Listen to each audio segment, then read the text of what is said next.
Welcome to the Goddard Report. Comments made on the Goddard Report and TalkDigitalNetwork.com are an expression of opinion only. Here is Jim Goddard. My guest is Brian Frosty Forst, probably one of Canada's most successful morning guys when you worked at CKNW. One of them? One of them? Well, there might be one or two others. Come on. Who? I don't know. Well, there you go. Anyway. Get your facts straight. But at least, well, it is a fact. You were in the top one. Last time you said something like that, I don't know who listens to you, Goddard, but apparently somebody does, because I started getting a little feedback. I was of the impression that I had the longest run of a number one morning thing in Canada. And then I was informed by a few people in the business who should know, I guess, that Wally Crowder had a longer record than I, and he's some guy that used to work at the same time I did in Montreal, I believe it was. Might have been Toronto, but Toronto at CFRB. Wherever, it's all runs into the same place if you live out on the West Coast. Anyway, so much for him. Well, that's who I was thinking of, as maybe Wally might have snuck in there. He probably married the boss's daughter, so it doesn't count.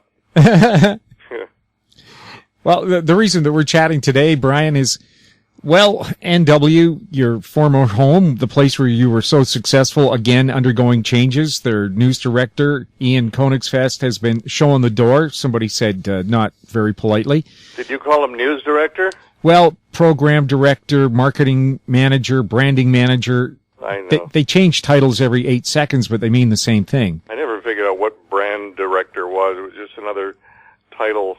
That's the silliest one I've ever heard. Well, that reminds me of the original Mary Tyler Moore episode where she was hired to be the associate producer of the 6 o'clock news.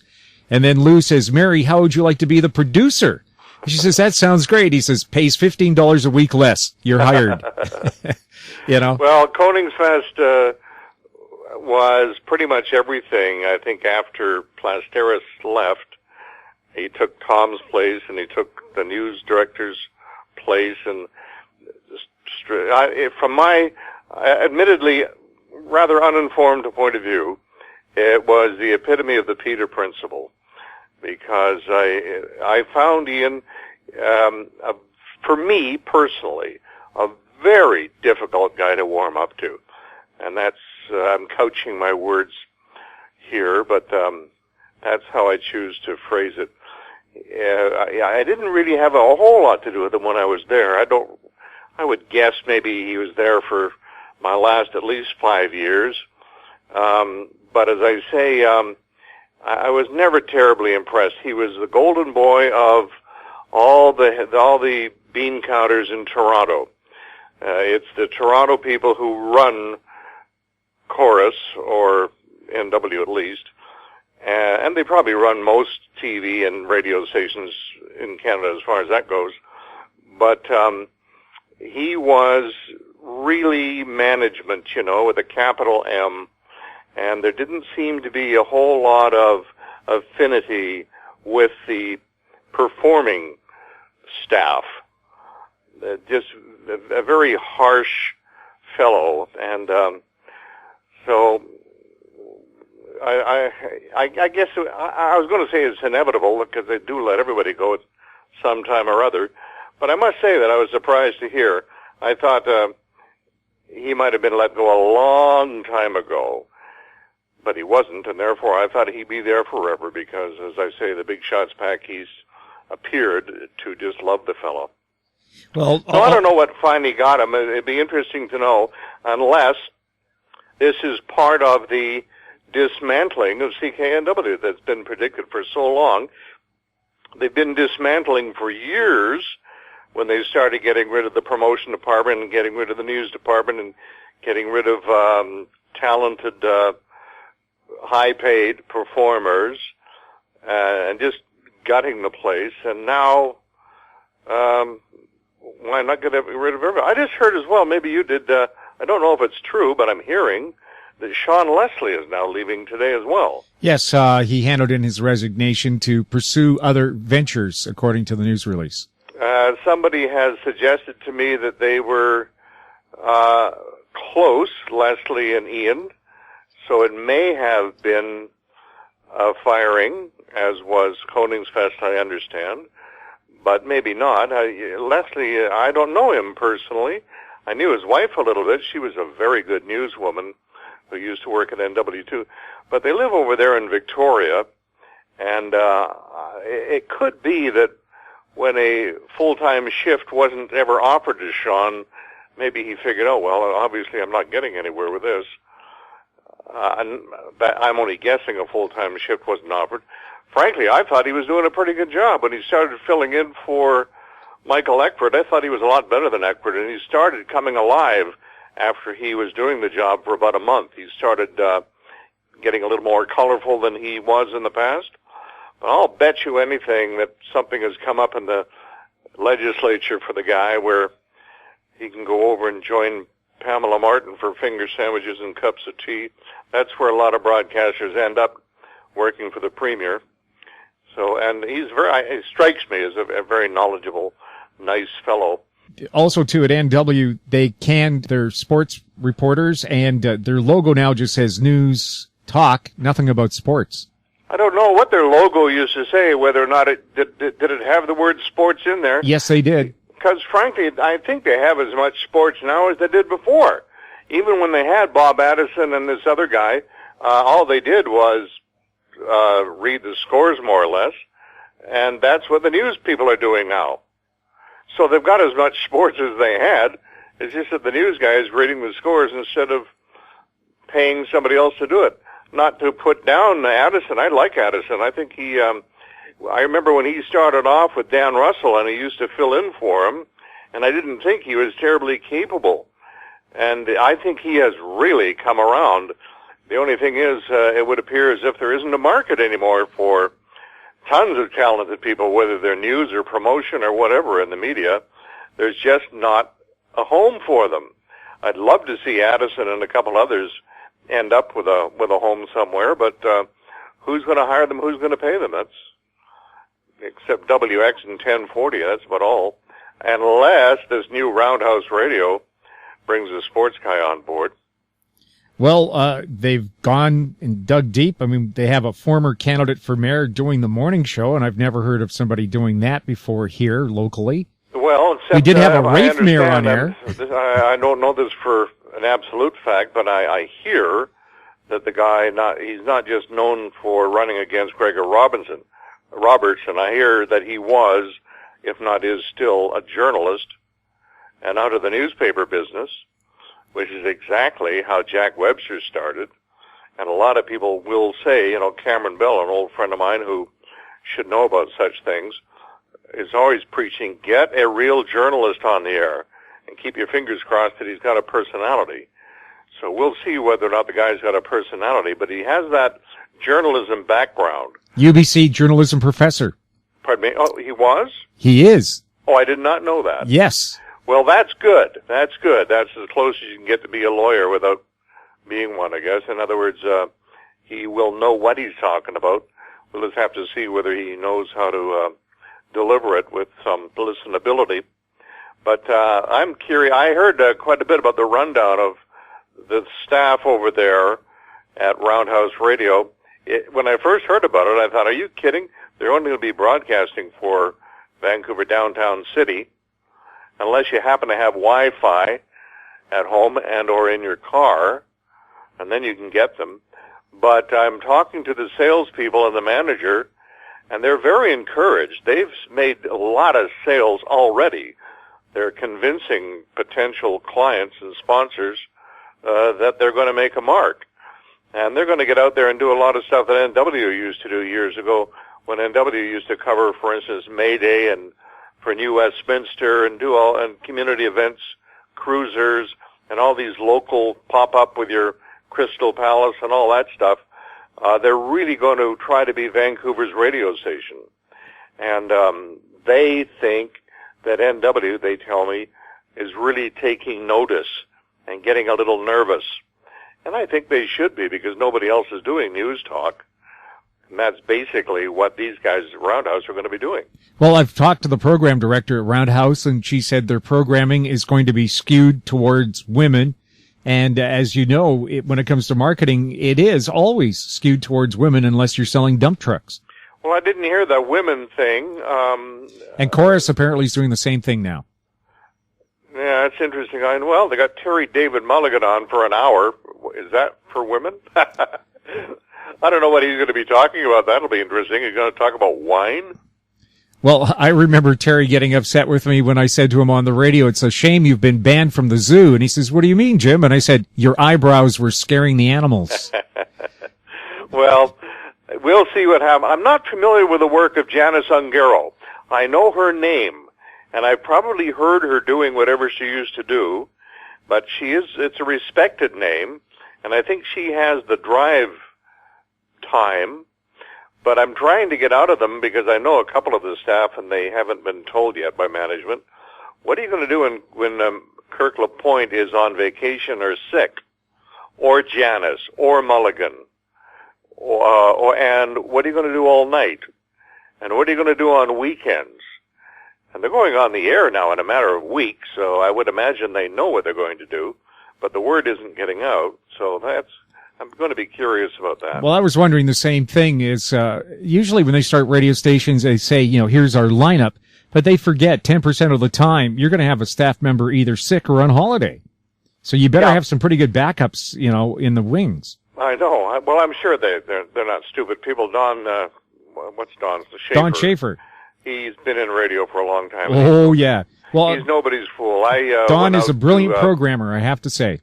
I went out to lunch with a guy and a sales department type not very long ago, and I just sat and listened to him.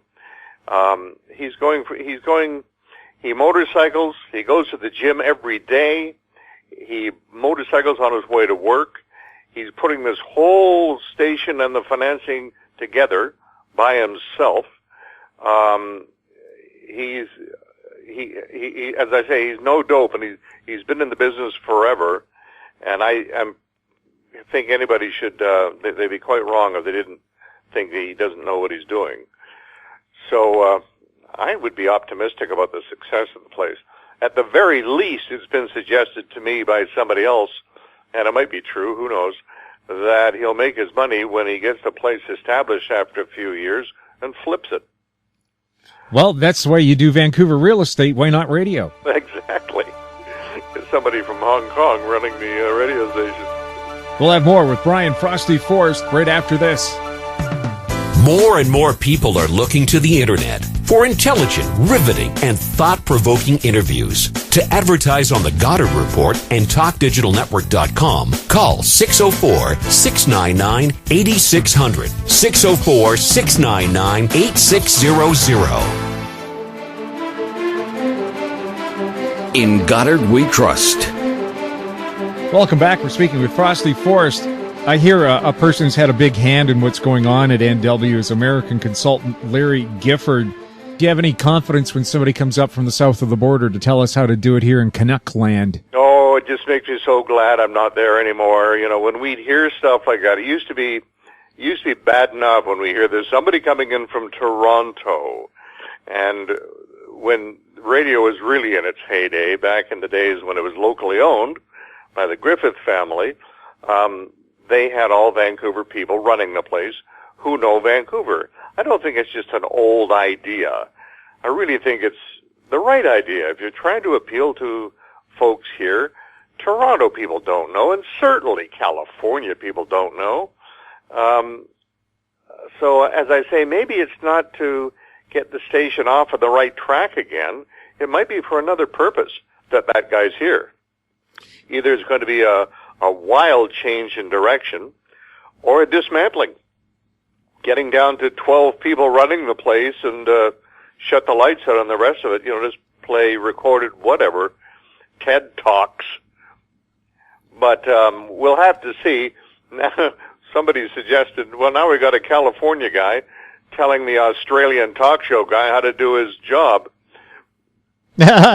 Which timing down, Kangaroo Sport, yeah. So again, I don't know. It was also suggested that maybe the next one to go could be the general manager, but I'm thinking the general manager is probably the guy who's bringing in this California guy. Well, one change they are doing at NW, that's a huge move, I think, is CTV's Linda Steele, who does Steele on Your Side on television, will be doing their afternoons starting in September. I heard that. I watch her on CTV. She strikes me as a very capable person, no matter what she puts her hand to. And I wouldn't be surprised if she would also be very good on radio. And I would just like to know her personally so I can pick up a phone and saying, Linda, do you listen to what's going on over at NW? Don't give up your daytime gig. You know, I don't know whether that means she's leaving CTV.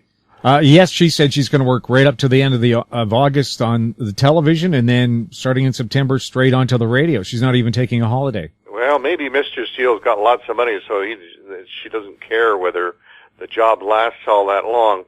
Now, I don't know at CTV whether it's difficult working with those people or not. Difficult working with Tamara? Oh no. But, the rest of them, because it's so tough at NW to, put up with, the Peter Principal management there. And I don't know whether she's going to want, Mr. California and whoever else telling her what to do, including changing things every 6 months and not knowing whether the place is going to stay on the air. I mean, it's just a passel of trouble. Unless she's just looking for a new challenge, because she strikes me as a bright woman, so it won't hurt NW. She certainly won't do that. Maybe that's got something to do with Sean leaving. He might have had his eye on that time of day. Well, also, too, I mean, it's going to blow a hole in CTV's national schedule. She does Steele on Your Side on their business channel and on the regular network. I was not aware of that. Yeah, so she's more than just a local personality. She's Canada-wide. I didn't know that. It'll be interesting to see what they do with whether it's going to be Mike Smith Radio now at NW. That they're going to have to be searching for a host, obviously. Well, we've also heard rumors that Charles Adler is moving to Vancouver, and is he part of this mix? Oh my God! There's another American who failed miserably in Vancouver when NW was told to incorporate him into their schedule by the boys in Toronto. Is he still working in Winnipeg, I wonder? Well, all we heard was rumors he's headed this way. Well, good luck to the guy. I don't know where unless Toronto is going to insist that he works here again. From what I know, which is not necessarily factual, but what I used to hear was Tom Plasteris, who was told by Toronto to do a lot of things when he was at NW, he was told to put Adler on at a prime-ish time of day, which was drive time or something like that. He really didn't want to, and they did put him on at a prime-ish time of day, and he just failed miserably, mainly because, well, not only because he's just an oaf, but also because you can't do it with a recorded show, where locals can't phone. So then Tom ended up putting him on later at night, just to get rid of him, get him out of the schedule. And he failed miserably there. It just doesn't work in Vancouver. It's not Vancouver radio. It's that big voice, Toronto, whatever. I don't know where he's from. As you may know, he's an American as well. But I can't see. And he's not a young guy. Well, not that matters a whole lot, but if he ends up at NW, well, good luck to them. I don't think that'll work at all. Well, Frosty, I've worked across the nation, and I can tell you, every city in Canada is unique. Regina is not Saskatoon. Edmonton is not Calgary. Vancouver is not Toronto. Montreal is not Halifax. Victoria isn't, Red Deer. Where every city in Canada is very different, and the kind of radio that you do in that city to be successful has to be different. But as you said, they like to program out of Toronto, and they think if it works in Hogtown, it's going to work in Cowtown, and it just doesn't work that way. Exactly. Our NW weekends are a pretty good example. I don't know whether that was Ian Koningsfest who decided to put all of these very dull TED Talk radio things on the air. I mean, obviously it was finances that ended up putting infomercials all throughout the weekend rather than entertainment. But that doesn't work here. Maybe it works in New York, where you've got 9 million people, so if 500,000 tune in, that's pretty good. But when you get that kind of stuff going here, I don't think so.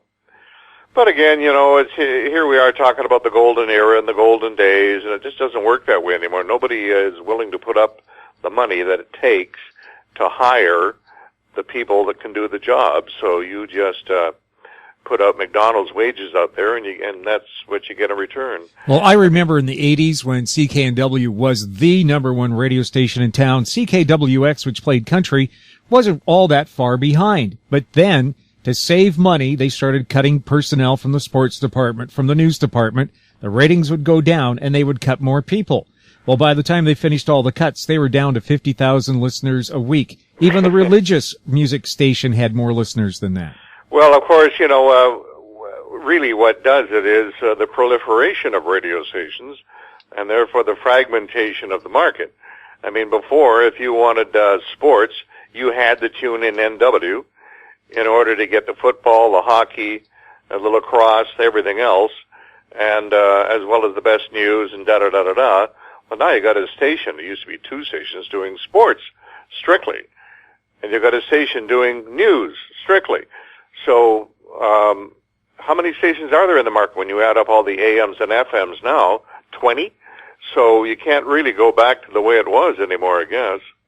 Well, Roundhouse was lucky to get a license, I think. I mean, I'm sure everybody in town intervened and asked for them, please don't dilute the product even more.